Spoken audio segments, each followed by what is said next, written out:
സമസ്ത കേരള ജംഇയ്യത്തുൽ ഉലമായിൽ ഛിദ്രതയുണ്ടാക്കാനാണ് ഈ വിഭാഗം പ്രവർത്തിച്ചുകൊണ്ട്.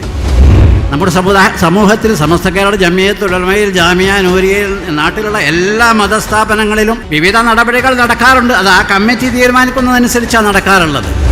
പണ്ട് മുതലേ ഉള്ളതാണല്ലോ. ലീഗുകാർ പണ്ട് മുതലേ സമസ്തയിലുള്ളവരാണ്. അങ്ങനെ നിർഭാഗ്യവശാൽ ചില ആളുകൾ അവരുടെ ഉദ്ദേശ്യം ശുദ്ധമല്ല എന്നതിന് എത്രയോ തെളിവുകൾ.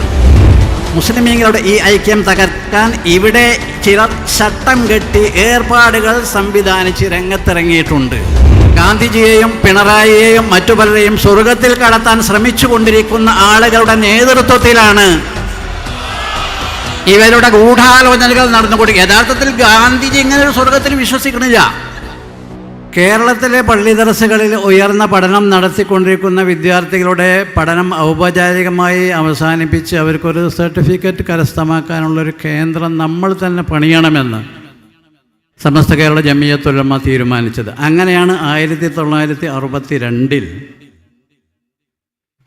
സമസ്ത കേരള ജംഇയ്യത്തുൽ ഉലമ അറബിക് കോളേജ് കമ്മിറ്റി എന്നൊരു പ്രത്യേക കമ്മിറ്റി ഉണ്ടാക്കി അതിൻ്റെ നേതൃത്വത്തിൽ ജാമിഅ നൂരിയ സ്ഥാപിതമാകുന്നു. സമസ്തയുടെ കീഴിലുള്ള ഒരു സ്വതന്ത്ര കമ്മിറ്റിയാണത്. സ്വന്തമായി രജിസ്റ്റേർഡ് ആയ കമ്മിറ്റിയാണ്. അതുമായി ബന്ധപ്പെട്ട കാര്യങ്ങളും തീരുമാനങ്ങളുമൊക്കെ നിർവഹിക്കുന്നത് ആ കമ്മിറ്റിയാണ്. ഈ 6 പതിറ്റാണ്ടിലേറെ നീണ്ടു നിൽക്കുന്ന കാലം മഹാന്മാരായ സാദാത്തുമാരും പണ്ഡിതന്മാരും പൗരപ്രമുഖന്മാരുമാണ് സമസ്ത കേരള ജംഇയ്യത്തുൽ ഉലമ അറബിക് കോളേജ് കമ്മിറ്റിയിൽ പ്രവർത്തിച്ചു കൊണ്ടിരുന്നത്. ഇന്നും അങ്ങനെ തന്നെയാണ്. ഒരു വലിയ സ്ഥാപനം നടത്തുമ്പോൾ അല്ലെങ്കിൽ നടക്കുമ്പോൾ അവിടെ പല പ്രക്രിയകളും ഉണ്ടാകും. ഗുരുനാഥന്മാരുടെ കാര്യങ്ങളിലും ഉണ്ടാകും. അവരെ നിയമിക്കൽ, അവരുടെ സേവനം കൃതജ്ഞതാപൂർവം അവസാനിപ്പിക്കൽ, ഇതൊക്കെ ഈ കമ്മിറ്റിയെ ചെയ്യാം. അതുകൊണ്ട് അത്തരം കാര്യങ്ങളിലുള്ളൊരു പ്രതിഷേധം ആരിൽ നിന്നാണെങ്കിലും, വിശിഷ്യ ഇവിടെ നിന്ന് വർഷങ്ങൾ പഠിച്ച് ഇവിടുത്തെ ഭക്ഷണം കഴിച്ച് അന്നപാനാദികൾ നിർവഹിച്ച് ഉസ്താദുമാരിൽ നിന്ന് വിജ്ഞാനം നേടി ഇതിൻ്റെ സംസ്കാരം ആർജിച്ച് പുറത്തുപോയ ആളുകൾ അതിനെതിരെ പ്രതിഷേധിക്കുക എന്നൊരവസ്ഥ ഉണ്ടാകാൻ പാടില്ല.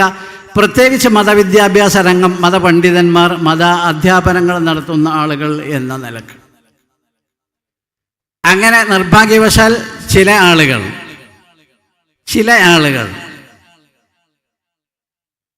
അവരുടെ ഉദ്ദേശ്യം ശുദ്ധമല്ല എന്നതിന് എത്രയോ തെളിവുകളുണ്ട്.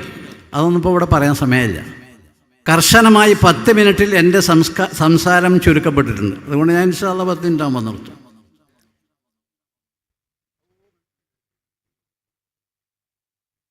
ദീനിൻ്റെ അദബാണോ അത്?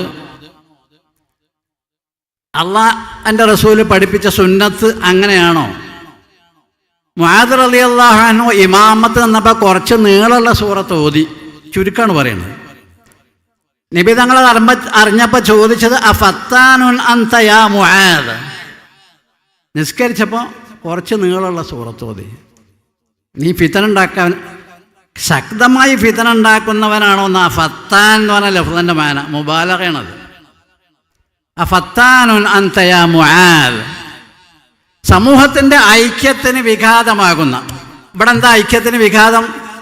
നീട്ടി നിസ്കരിച്ചാൽ ചില ആൾക്കാർ ഇത് നിസ്കാരം കുറേ നീണ്ടു പോകുന്നുണ്ട്, ജമാഅത്തിന് പ്രയാസമാണ്, എനിക്ക് വേറെ പണിയുണ്ട്, ഈ തപ്പനത്തോട്ടം നനക്കാണ്ട്, അവിടെ പോകുന്നുണ്ട് ഇവിടെ പോകുന്നുണ്ട് എന്ന് വിചാരിച്ച് ജമാഅത്തിന് വരാതെയാകും. ഇതാണ് ഇവിടെ ഉണ്ടാകാൻ പോകുന്ന ഫിത്തന. അതുവരെ മഹാനായ നബി സല്ലല്ലാഹു അലൈഹി വസല്ലം വളരെ ഗൗരവത്തിൽ തത്സമയം യഥാസമയം വിവരം കിട്ടിയ അതേ നിമിഷത്തിൽ മുആദ് റളിയല്ലാഹു അൻഹുവിനെ വിളിച്ച് ചോദിച്ചത്, ഹദീസ് പഠിച്ച മൗലവിമാരോടൊക്കെ ചോദിച്ചാൽ അറിയും, ഇതാണ് ദീനിലെ ഫിത്തന. ഫിത്തനയാണെങ്കിലോ വൽ ഫിത്നതു അശദ്ദു മിനൽ ഖത്ൽ. ഖത്ലിനേക്കാൾ, യുദ്ധത്തിനേക്കാൾ കഠോരമാണ് ഫിത്തന. വൽ ഫിത്നതു അശദ്ദു മിനൽ ഖത്ൽ. മൂസാ നബി അലൈഹി സ്വലാം തൂറിലേക്ക് പോയി മടങ്ങി വന്നപ്പോൾ ഇസ്രായേലിയർ പശുക്കുട്ടിയെ ആരാധിച്ചു കൊണ്ടിരിക്കുകയാണ്. ഹാറൂൻ നബി അവിടെ കൂടെ ഉണ്ട്. ഹാറൂൻ നബിയെ ജ്യേഷ്ഠ സഹോദരൻ ഹാറൂൻ നബിയെ ഏൽപ്പിച്ചിട്ടാണ് മൂസാ നബി പോയത്. മടങ്ങി വന്നപ്പോൾ ഇവർ പശുക്കുട്ടിയെ ആരാധിക്കണം. അതിൻ്റെ പശ്ചാത്തലം ഇവിടെ പറയണില്ല, സമയമില്ലാത്തതുകൊണ്ട്. മൂസാ നബി ചോദിച്ചു കാക്കാനോട്, ഇക്കാക്കാനോട് ചോദിച്ചു, ജ്യേഷ്ഠ സഹോദരനായ പ്രവാചകനോട് ചോദിച്ചു, യാ ഹാറൂനു മാ മനഅക ഇദ് റഅയ്തഹും ളല്ലു, യാ ഹാറൂനു മാ മനഅക ഇദ് റഅയ്തഹും ളല്ലു അല്ലാ തത്തബിഅനി അഫഅസൈത അംരി قال يا ابن لا تأخذ بلحيتي ولا برأسي إني خشيت أن تقول فرقت بين بني إسرائيل ولم ترقب قولي. മൂസാ നബി രോഷാകുലനായി. സ്വാഭാവികമായും തൗഹീദിനെ ലംഘിച്ചിരിക്കുന്നത് തൻ്റെ സ്വന്തം ജനത, അത് തൻ്റെ ഇക്കാക്കയായ ജ്യേഷ്ഠ സഹോദരനായ ഹാറൂൻ നബിയുടെ സാന്നിധ്യത്തിലും സാക്ഷ്യത്തിലും അദ്ദേഹത്തിൻ്റെ ദൃഷ്ടിപഥത്തിലും വെച്ച് ജ്യേഷ്ഠനോട് നേരിട്ട് ചോദ്യം ചെയ്തു എന്ന് മാത്രമല്ല, ക്രോധം ക്ഷമിക്കാതെ സഹിക്കാതെ സോഫ്റ്റ് ആകാതെ മൂസാ നബി അലൈഹിസ്സലാം കാക്കാൻ്റെ തലയും താടിയും പിടിച്ചു. ഹാറൂൻ നബി അലൈഹിസ്സലാം അപേക്ഷിച്ചു, യാ ഇബ്ന ലാ തഅഖുദ് ബിലിഹിയതി വലാ ബിറഅസി ഇന്നി ഖശീതു അൻ തഖൂല ഫറഖ്ത ബൈന ബനി ഇസ്രായീല വലം തർഖുബ് ഖൗലി. കാക്കന്നെ ദയവ് ചെയ്ത് എന്നെ വിടണം. നിങ്ങൾ മടങ്ങി വരുമ്പോൾ വരുന്നതിനിടയ്ക്ക് ഞാൻ അവരെ തടഞ്ഞിരുന്നുവെങ്കിൽ, അവരതിൽ നിന്ന് തടസ്സം ചെയ്തിരുന്നുവെങ്കിൽ അവർ രണ്ട് ചേരിയായി തിരിയും. അപ്പം നിങ്ങൾ എന്നെ ആക്ഷേപിക്കും, എന്തുകൊണ്ട് നമ്മുടെ കൗമിനെ നീ രണ്ട് ചേരിയാക്കി. ഇന്നി ഖശീതു അൻ തഖൂല ഫറഖ്ത ബൈന ബനി ഇസ്രായീല വലം തർഖുബ് ഖൗലി. സംഗതി വിശദീകരിക്കാൻ സമയമില്ല. ഞാൻ പറയുന്നത് അഹ്ലുസുന്നത്തി വൽ ജമാഅത്തിൻ്റെ മൗലിക അടിസ്ഥാന സംഘടനയായ സമസ്ത കേരള ജംഇയ്യത്തുൽ ഉലമായിൽ ഛിദ്രതയുണ്ടാക്കാനാണ് ഈ വിഭാഗം പ്രവർത്തിച്ചുകൊണ്ടിരിക്കുന്നത്. ഛിദ്രതയുണ്ടാക്കാൻ വേണ്ടി പ്രവർത്തിക്കൽ മുനാഫിഖീങ്ങളുടെ ലക്ഷണമാണെന്ന് ഖുർആനിൽ വായിക്കാൻ കഴിയും. വല്ലദീന ഇത്തഖദൂ മസ്ജിദൻ ളിറാറൻ വകുഫ്റൻ വതഫരീഖൻ വഇർസാദൻ ബൈനൽ മുസ്ലിം വഇർസാദൻ ലിമൻ വതഫരീഖൻ ബൈനൽ മുഅ്മിനീന വഇർസാദൻ ലിമൻ ഹാറബ അല്ലാഹ വറസൂലഹു മിൻ ഖബൽ വയഖൂലൂന ഇൻ അറദ്നാ ഇല്ലൽ ഹുസ്നാ വല്ലാഹു യശ്ഹദു ഇന്നഹും ലകാദിബൂൻ. സദുദ്ദേശമാണ് ഞങ്ങൾക്കുള്ളത് എന്നവർ ഘോരഘോരം പ്രസംഗിച്ചു നടക്കും. മുനാഫിഖീങ്ങളുടെ ആസ്ഥാനമായിരുന്നു മസ്ജിദുൽ ളിറാർ, പള്ളി ഉണ്ടാക്കിയവർ. മുത്തനബിനെ ഉദ്ഘാടനം ചെയ്യാൻ ക്ഷണിച്ചു. അള്ളാഹു പ്രതിരോധിച്ചു. ലാ തഖും ഫീഹി അബദൻ ലമസ്ജിദുൻ ഉസ്സിസ അല തഖ്വ മിൻ അവ്വലി യൗമിൻ അഹഖു അൻ തഖൂമ ഫീഹി റിജാലുൻ യുഹിബ്ബൂന അൻ യതതഹറു വല്ലാഹു യുഹിബ്ബുൽ മുത്തഹിരീൻ. അത് കത്തിക്കാൻ പറഞ്ഞു. മുസ്ലിമീങ്ങളുടെ ഇടയിൽ ഛിദ്രത ഉണ്ടാക്കാൻ വേണ്ടി നിർമ്മിച്ച ആസ്ഥാനമായ ഹെഡ് ഓഫീസായ മസ്ജിദുൽ ളിറാർ കത്തിക്കാൻ നബി പറഞ്ഞു. സഹാബികൾ പോയി കത്തിച്ചു. അങ്ങനെയാണ് ആ ശർ അവസാനിച്ചത്. നമ്മുടെ സമൂഹത്തിൽ സമസ്ത കേരള ജംഇയ്യത്തുൽ ഉലമയിൽ ജാമിയ നൂരിയയിൽ നാട്ടിലുള്ള എല്ലാ മതസ്ഥാപനങ്ങളിലും വിവിധ നടപടികൾ നടക്കാറുണ്ട്. അത് ആ കമ്മിറ്റി തീരുമാനിക്കുന്നതനുസരിച്ചാണ് നടക്കാറുള്ളത്. ജാമിയ നൂരിയയിലും മറ്റു സ്ഥാപനങ്ങളിലുമൊക്കെ അങ്ങനെയാണ് നടന്നുകൊണ്ടിരിക്കുന്നതും. അത് പ്രതിഷേധാർഹമല്ല. സമസ്ത കേരള ജംഇയ്യത്തുൽ ഉലമായുടെ പ്രസിഡൻ്റായിരുന്നു സദഖത്തുള്ള മുസ്ലിയാർ, മാറി. അദ്ദേഹം പ്രതിഷേധം സംഘടിപ്പിച്ചിരുന്നില്ല. അസ്ഹരി തങ്ങളെന്ന സയ്യിദ് അബ്ദുറഹ്മാൻ അൽ ഐദറൂസിൽ അസ്ഹരി, അദ്ദേഹം സമസ്തയുടെ പ്രസിഡൻ്റായിരുന്നു, മാറി. അദ്ദേഹം പ്രതിഷേധിക്കാൻ ആളെ വിളിച്ചിട്ടില്ല. ഇവിടെയും അദ്ദേഹം പ്രിൻസിപ്പളായിരുന്നു, അദ്ദേഹം മാറി.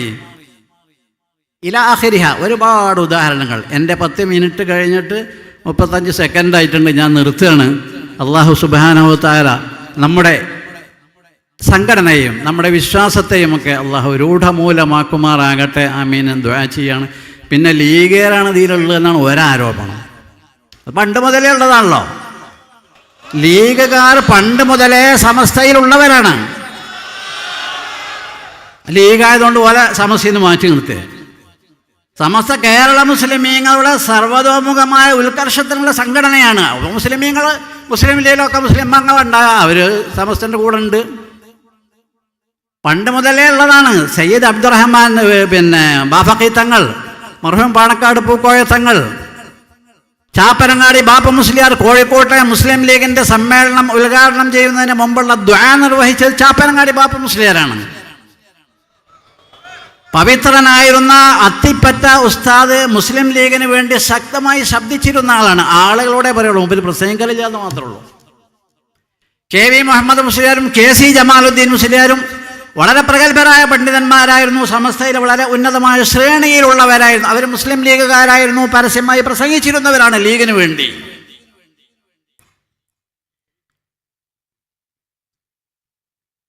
മുസ്ലിമീങ്ങളുടെ ഈ ഐക്യം തകർക്കാൻ ഇവിടെ ചിലർ ചട്ടം കെട്ടി ഏർപ്പാടുകൾ സംവിധാനിച്ച് രംഗത്തിറങ്ങിയിട്ടുണ്ട്. ഗാന്ധിജിയെയും പിണറായിയെയും മറ്റു പലരെയും സ്വർഗത്തിൽ കടത്താൻ ശ്രമിച്ചു കൊണ്ടിരിക്കുന്ന ആളുകളുടെ നേതൃത്വത്തിലാണ് ഇവരുടെ ഗൂഢാലോചനകൾ നടന്നുകൊണ്ടിരിക്കുക. യഥാർത്ഥത്തിൽ ഗാന്ധിജി ഇങ്ങനെ ഒരു സ്വർഗത്തിൽ വിശ്വസിക്കണില്ല, പിണറായി ഇങ്ങനെ ഒരു സ്വർഗത്തിൽ എന്നാലും നിങ്ങൾ വരിയെന്ന് പറഞ്ഞാൽ ബലം കൂട്ടുകയാണ്. AKG ഇങ്ങനെ ഒരു സ്വർഗത്തിൽ വിശ്വസിക്കണില്ലല്ലോ. റിദ്വാൻ അലൈഹിസ്സലാം എന്ന മലക്ക് കാവൽ നിൽക്കുന്ന ഒരു പ്രത്യേക സ്വർഗം, അതാണ് മുസ്ലിമീങ്ങളുടെ സ്വർഗം. ഈ പറഞ്ഞ ആൾക്കാരൊന്നും അതിൽ വിശ്വസിക്കണില്ല. അപ്പൊ മുസ്ലിമീങ്ങളെ ഛിദ്രിപ്പിക്കുവാൻ, ഭിന്നിപ്പിക്കുവാൻ, രണ്ട് ചേരികളിലാക്കി തീർക്കുവാൻ അതിവിദഗ്ധമായ ബുദ്ധിപൂർവം ആവിഷ്കൃതമായ സംവിധാനങ്ങൾ ഇവിടെ നടന്നുകൊണ്ടിരിക്കുന്നുണ്ട് എന്ന് എല്ലാവരും മനസ്സിലാക്കണം. സർവ്വതിന്മയിൽ നിന്നും അള്ളാഹു നമ്മെ രക്ഷപ്പെടുത്തുമാറാകട്ടെ. അസ്സലാമു അലൈക്കും വറഹ്മത്തുള്ളാഹി വബറകാതുഹു. നിങ്ങളെല്ലാവരും ദുആ ചെയ്യണം.